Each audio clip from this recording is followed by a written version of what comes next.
The evening opens in the heart of Los Angeles at the Mark Taper Forum, where an atmosphere of celebration fills the auditorium as guests from 48 different states arrive swept into the city by the excitement, the novelty, and the surprise of being invited for a televised event commemorating the 200th episode of All in the Family. Norman Lear appears on stage as the host and architect of the legacy being honored, and his voice introduces the night not merely as a celebration of entertainment, but as recognition of cultural reflection. He frames happiness through an ancient Greek perspective, the exercise of one's most vital abilities in a life that provides scope, and in doing so justifies the 8-year run of the show, which has consistently pushed the boundaries of comedy to reflect pain, contradiction, and reality. He highlights the actors, writers, and production crew as 60 individuals who have spent nearly a decade communicating across airwaves to millions, shaping the landscape of American television by infusing humor with human depth. The audience is applauded not merely as spectators, but as collaborators who help discover and elevate the show after a difficult early beginning.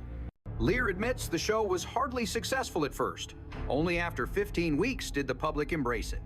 This early struggle hints at cultural resistance to conversations the show insisted on having.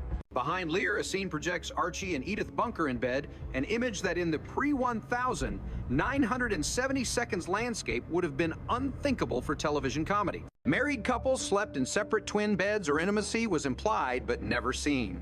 The show's willingness to depict adults sharing a blanket is both humorous and revolutionary. Edith sings as Archie winces under the weight of her voice, yet beneath the laughter rests authentic affection. It exemplifies the program's constant theme, the precarious balance between tenderness and irritation, love and exhaustion. Laughter is not an escape from life's hardship. It is woven into it. Soon after, the tone abruptly shifts with Edith's anxiety about a breast lump. She confesses to Gloria with hesitation and shame. Her fear is not simply medical. She worries Archie will see her differently. Gloria attempts to soothe her, reminding her that love must surpass physical change. Yet Edith's vulnerability exposes a delicate truth women often internalize: body-based insecurity. When the lump proves benign, Edith's relief is so explosive, she breaks her ankle in celebration. This pivot from terror to comedy illustrates the show's audacity, not trivializing fear, but acknowledging that humor often emerges from chaos. The next vignette depicts a chilling attempted sexual assault in the Bunker home. Edith tries desperately to distract the attacker, with offers of coffee comments about burning food or birthday concerns, stalling tactics born out of fear. A fire in the kitchen interrupts the moment, and the intruder flees. While the script delivers absurdity, the underlying threat is no joke. The show refuses to isolate comedy from real danger. Instead, it demonstrates how ordinary people use humor to cope with trauma. Political arguments follow, emblematic of the show's legacy. Archie battles with Mike and a neighbor over patriotism protests and the Bill of Rights. Archie sings fragments of God Bless America, believing patriotic lyrics validate political positions. Mike counters with rational debate. The clash embodies generational conflict, emotional nationalism versus democratic dissent. Lear comments that avoiding topical reality expresses its own political stance. A comedy that never mentions inequality or war is not neutral. It erases the lived experience of millions. All in the Family confronted controversy not to shock, but to reflect. Vietnam becomes the focal point of the 1,977 Christmas dinner scene, where draft evasion pits moral philosophy against civic duty. David, a draft dodger, expresses guilt but conviction. Archie condemns his choices. Mike supports David fiercely. Archie insists that young people would always avoid war if given the choice. Therefore, old men in Congress must decide. That cynical reasoning, though comically delivered, reflects the grim calculus of wartime politics. The grieving father of a fallen soldier appears and forgives David, insisting kindness should guide Christmas. Archie's anger dissolves into internal conflict. He leaves the table unable to articulate pain, suggesting that patriotism often masks grief. Next, Edith attempts to record a message on a telephone answering machine, fighting impatient beeps and technological confusion. The simplicity of the joke belies a deeper theme: technology disrupts intimacy. Where previous generations interacted face-to-face, machines now mediate communication.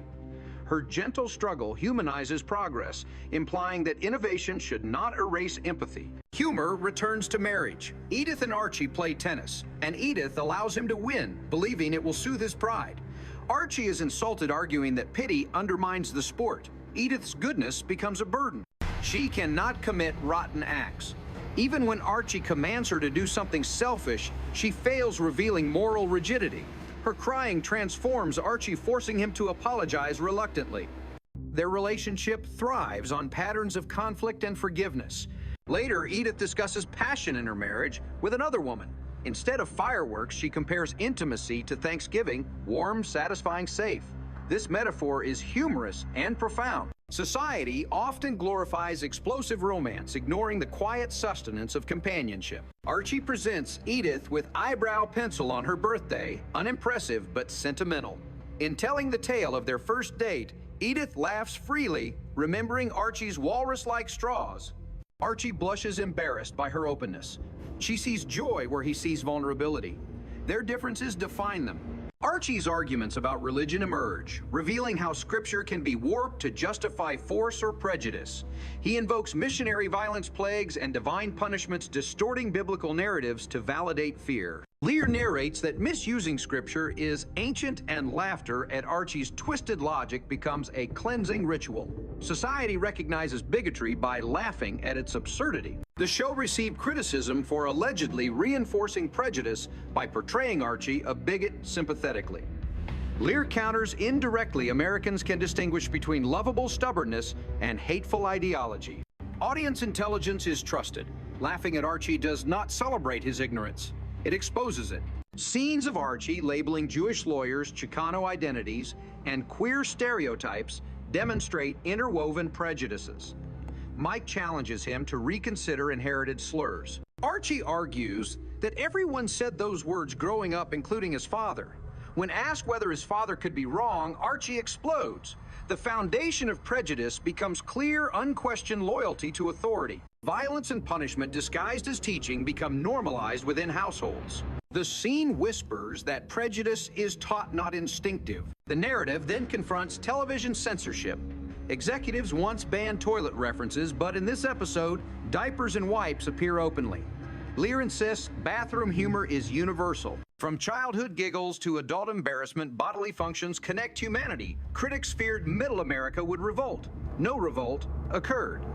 The assumptions of elites about rural simplicity proved unfounded. A birth scene unfolds chaotically.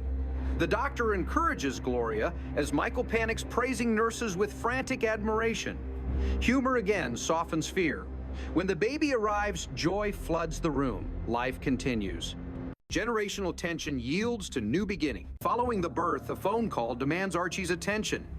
He rushes from the bathroom, leaving the toilet flushing. It is crude, juvenile, and utterly human. The show revels in authenticity. The farewell scene is emotional. Gloria, Mike, and baby Joey leave.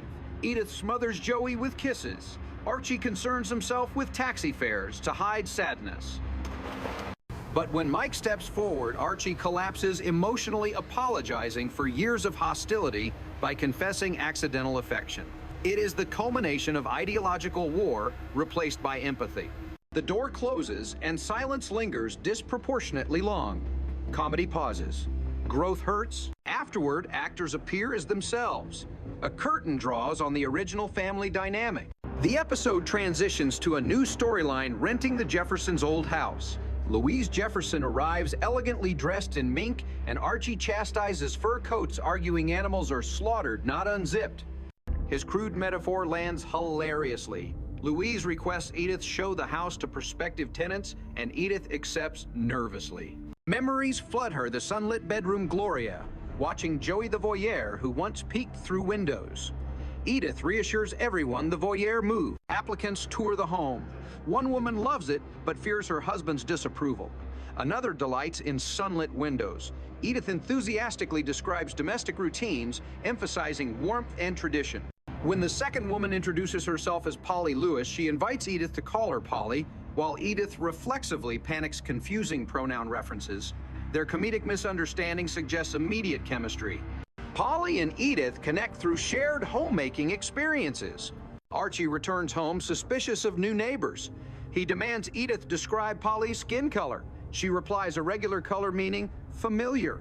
Archie's sigh of relief is exaggerated. Later, Polly visits. Archie mistakes her for domestic help. Her sharp retort underscores racism without personal attack. Edith's embarrassment grows while Archie clumsily attempts recovery. Soon after, Edith brings sandwiches to Polly's house and meets Polly's husband, Ed. Ed carries a firearm which alarms Archie until he learns Ed is a detective. Suddenly, Archie celebrates law enforcement presence next door, ironically, attempting to exploit Ed's position to dismiss a garbage ticket. Ed explains he works in vice, not sanitation. The awkwardness is thick, punctuated by Edith's attempts to maintain decorum. Back at home, Archie interrogates Edith about Ed worrying he could resemble George Jefferson in temperament. Edith insists the opposite. Archie fears life repeating itself. His discomfort with change reveals internal fragility, not hatred. Stephanie, their foster child, returns from school. Archie dismisses her poor math grade, insisting girls should focus on beauty rather than arithmetic. This moment illustrates generational gender expectations, practical skills for men, attractiveness for women. Stephanie later confesses she is poorly graded. Archie claims it is fine for a girl reinforcing stereotype. Stephanie's attempt to internalize this contradiction shows how children adopt bias subtly. Later, they receive word that Floyd Mills, Stephanie's father, has returned. Edith's reaction is panic. Archie attempts stoicism but reveals tension through sarcasm. Their debate about custody exposes deeper existential divisions. Edith believes love saves. Archie believes survival matters. When Floyd arrives, remorse and desperation shadow his voice. He praises the bunker's care for Stephanie, acknowledging his inability to provide stability. Edith's relief is palpable. Archie praises Floyd's nobility. The moment is warm until Floyd asks for $1,000. His blackmail devastates Edith. Archie becomes furious. Floyd frames it as necessity. The negotiation drops to $750, absurdly invoking a family discount. Addiction and poverty distort Floyd's moral compass. That night, Archie and Edith go to Floyd's seedy hotel. The environment reeks of decay and hopelessness. A passerby casually mentions an unconscious man lying in the alley. Archie forces Edith to sit and look blank, fearing she will reveal their desperation. Floyd confesses his dream of moving to Brazil to pick bananas, symbolic escapism. Archie weaponizes reverse psychology, claiming he does not want Stephanie anyway. Floyd threatens to pick her up in the morning. Edith breaks down. Finally, Floyd admits he cannot provide care. He leaves Stephanie with them. Returning home, Edith waters houseplants that are 9 years old, symbolizing rootedness. Archie claims plants steal oxygen. Edith corrects him gently. He defends his mistaken logic loudly. Their dynamic is timeless. Stephanie arrives and talks about school, Little League pitching, and summer backpacking plans. Her voice reveals belonging. She belongs at the bunker's home. Archie interferes, banning football. Edith corrects him. Their tug of war reflects culture redefining childhood. The narrative ends with the acceptance that change is inevitable. Gloria gone Mike, gone new neighbors in place, and Stephanie thriving. Edith acts as emotional glue. Archie evolves slowly, reluctantly. And the show itself transitions into the next chapter of culture's reflection, proving sitcoms can be more than laughter, they can be mirrors.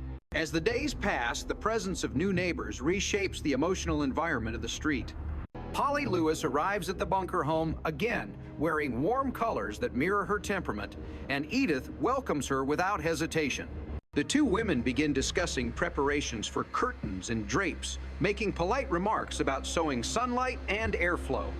Their bond grows through domestic conversation, revealing how shared homemaking culture builds community. Archie, watching from the corner of his eye, grows paranoid. He fears that people who bring warmth also bring change, and change threatens control. Ed Lewis visits occasionally, and each time Archie tests his opinions, carefully probing whether the new man is politically aligned with him. Ed remains polite but neutral, refusing to take Archie's bait. Archie interprets neutrality as suspicious, believing everyone must be either aligned or opposed. Yet Ed's patience serves as a subtle social correction. He does not fight, he coexists. Their dynamic hints that growth sometimes occurs through exposure rather than argument. Meanwhile, Stephanie begins to settle more permanently into the bunker home. She practices arithmetic quietly at the table, and despite Archie's earlier remarks about girls and beauty, she becomes invested in improving her grades. Edith helps her, offering warm encouragement. Archie interrupts occasionally, asking what she is learning, pretending disinterest while observing closely. He comments on Numbers' claims traditional math was simpler and invents nonsensical strategies. Stephanie nods politely, not believing him, but enjoying his involvement. Her learning process becomes the space where Archie can feel useful without openly admitting care. Polly confides in Edith her concerns about raising children in a changing society. She mentions the fear of violence, political extremism, and social division. Edith listens without judgment, occasionally offering phrases like "I know what you mean," but rarely providing solutions. Her listening alone comforts Polly. Their friendship reveals a recurring truth: people heal not because someone solves their problems, but because someone witnesses them. In contrast, Archie's method of support is blunt and loud. When Steffi complains about school bullies, Archie suggests punching the biggest one first. Edith boldly rejects the idea, introducing the concept of talking to teachers. Archie grumbles, suggesting that the world is tougher than dialogue suggests. Yet his tone softens when he sees fear in Steffi's eyes. His advice becomes more balanced: be brave, but do not start fights. Even in contradiction, he evolves incrementally. Late nights bring introspection. Archie sits in his recliner, watching television, muttering criticisms about modern programming. Edith, knitting nearby, comments softly that times change because people change. Archie argues that times change because they go wrong. Edith smiles, reminding him that some changes are blessings, not losses. Their philosophical duel is gentle but constant. Archie's nostalgia is a shield. Edith's acceptance is a sanctuary. The memory of Gloria and Mike lingers in the wallpaper, furniture, and kitchen drawers. Edith occasionally pauses while cleaning, holding an object associated with her daughter. Archie pretends not to notice, though. His eyes sometimes follow her lingering hand. When Joey's old baby spoon appears unexpectedly, Edith holds it to her heart. Archie coughs loudly to distract her. He does not possess the language to express grief. Instead, he conceals it beneath noise. Polly and Ed invite the Bunkers to dinner. Edith prepares nervously, ironing her dress 3 times. Archie complains about wasting electricity on irons and suggests wearing denim instead. Edith refuses. She understands the ritual of social bonding. Appearances communicate respect.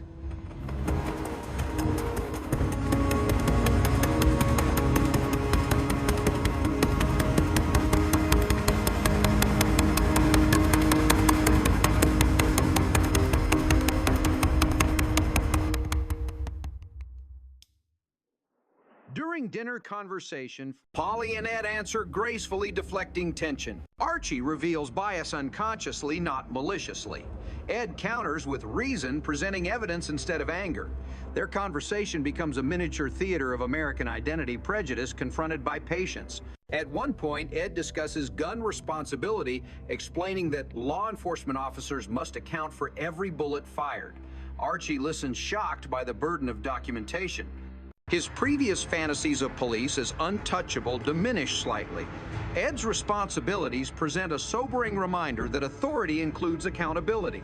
Edith admires Ed's calmness and praises his courage. Archie pretends he knew all of this already, though his expression reveals new respect.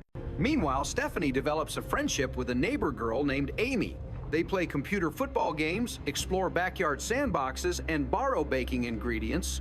Their innocence contrasts sharply with the adult world of anxiety, mortgage payments, and ideological disagreements. Through the 2 children, the show illustrates generational healing.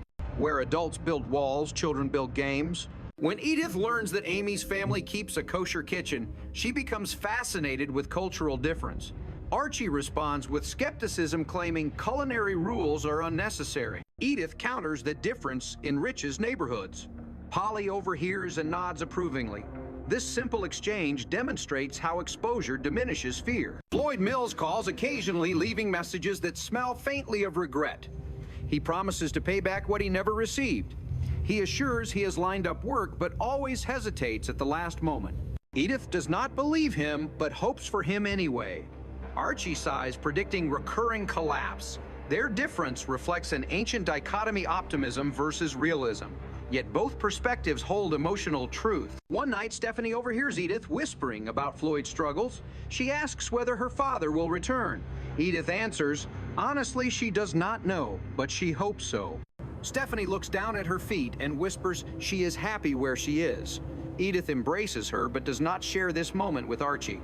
She knows he would mock sentiment. Still, later that evening, she mentions it casually, watching Archie's reaction. He shrugs, but smiles faintly, a quiet admission of pride. Weeks pass. The rhythms of life settle. Archie learns to appreciate Ed's presence next door. He jokes about calling him during trouble, though trouble rarely arrives. One afternoon, when a suspicious car appears on the street, Archie rushes to Ed's door in panic, imagining a burglary. Ed inspects calmly. It turns out to be a delivery driver for flowers. Embarrassed, Archie retreats home and blames modern delivery practices. Edith and Polly begin baking together. Their kitchens exchange aromas: cinnamon, vanilla, chocolate. Neighborhood children begin gathering around their porches waiting for treats. Archie complains that the activity attracts noise, but secretly enjoys the liveliness. He stands at the window, smiling behind curtains. One afternoon, Stephanie returns home with a letter about a school talent show. She wishes to sing, but feels shy. Edith encourages her. Archie scoffs, claiming only professionals sing on stage. But later, when Edith leaves the room, Archie kneels beside Stephanie and teaches her an old song. He hums softly, at first embarrassed, then sings. Stephanie's eyes widen, marveling at the rarity of the sound. Archie snaps back to toughness, claiming she should forget the song. But his voice betrays pride. At the talent show, the neighborhood gathers. Polly sits in the front row, cheering loudly. Ed films the performance. Edith claps gently with tears in her eyes. Stephanie sings courageously, voice trembling, though she finishes strong. Archie remains silent, arms crossed. Yet when the crowd applauds, he stands tallest, pretending to stretch. His pride seeps through posture rather than voice. After the show, a small group of parents compliment Edith on raising such a lovely child. Archie interrupts, stating confidently that Stephanie has good discipline because he yelled at her properly. Edith gives him a glance, a mix of disbelief and affection. She knows his contribution is deeper than he admits, manifested in the quiet nights of whispered advice. As autumn approaches, the neighborhood transitions. Leaves gather on sidewalks. Children trade baseball gloves for scarves. Edith decorates the porch. Archie grudgingly hangs lights, complaining about extension cords. He mutters about safety regulations, though he secretly enjoys neighborhood compliments. Polly brings over hot cocoa, and Ed shares a story from the precinct, humorous but laced with the weight of experience. Archie listens intently, finally understanding the burden Ed carries. A letter arrives, unexpectedly addressed to Stephanie. Nervously, Edith opens it. Floyd writes that he has entered rehabilitation. He apologizes deeply, acknowledging he cannot provide a home. The words are shaky, uneven. Guilt saturates the ink. Stephanie reads it silently, then folds it carefully. She cries softly, not out of abandonment, but relief. She now possesses clarity. Edith holds her, and Archie pats her shoulder awkwardly. When Stephanie whispers that she belongs here, Archie finally admits aloud, "Yeah, you do." That night, Edith reflects quietly at the kitchen table, sipping tea. Archie enters, sits, and asks if she is thinking about Gloria. Edith nods. He nods too. Their silence is comfortable. He places his hand over hers, not romantic, not dramatic, simply supportive. Edith smiles. Their love consists of these small gestures. Later, as the audience of the televised celebration rises from their seats, Norman Lear returns to the stage. He reflects that television must provoke thought, irritate comfort zones, and trigger laughter simultaneously. He poses a question: do we want television that challenges us, or television that anesthetizes us? The applause that follows is not just noise, it is agreement. As the celebration concludes, the camera shifts briefly to the fictional scene behind the curtain, Archie diapering a baby struggling comically with wipes, powder, and balance. The room bursts into laughter. The juxtaposition of celebration and chaos reinforces the core message: the human condition is messy, imperfect, hilarious. The final goodbye scene returns one last time. Mike and Gloria carry luggage ready to leave. They hug Edith, who cries quietly. Archie stands stiffly, fighting emotion. He tells Mike to send postcards, pretending that postcards serve Edith when truly they serve his anxious heart. When the taxi drives away, Archie watches longer than Edith. He closes the door slowly, breathing deeply. That breath contains decades of emotional restraint breaking for half a second. Light fades. The credits begin. The legacy transitions. In the Bunker household, new beginnings stand where old patterns used to live. Stephanie sleeps peacefully upstairs, Polly, and Ed prepared drapes next door, and Edith tidies dishes while humming gently. Archie mutters complaints about noise, modern values, and changing times, but behind his complaints lies acceptance. He sits in his recliner again, not alone, but transformed.